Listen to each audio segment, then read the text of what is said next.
I want to talk to you about something that's kind of in the news. The embedded arts in something called the Kresge Project. Can you fill us in? What is this and why are we hearing about this? Sure. The Kresge is a national foundation that has given a $100,000 grant to the Greater St. Louis Community Foundation, and they're working with the Regional Arts Commission, which we've heard a lot about tonight. Right. And it's a planning grant, basically, to try to figure out how we in St. Louis can best connect arts with community development.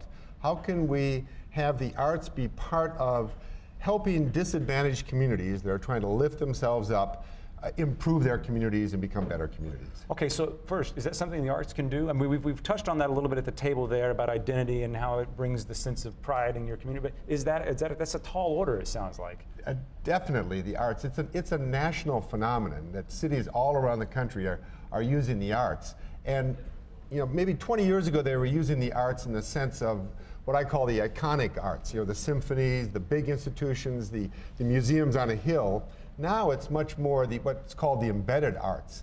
The artists who are down in the street level, who have maybe a street level business, a small gallery, a loft, whatever, and they're working with young people. And those kinds of arts can make a big difference in a community.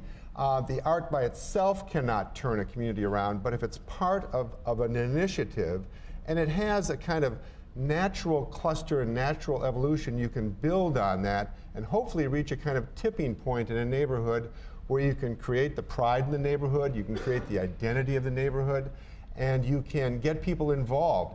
And I think perhaps the most important thing that the arts can do is bridge the social divide.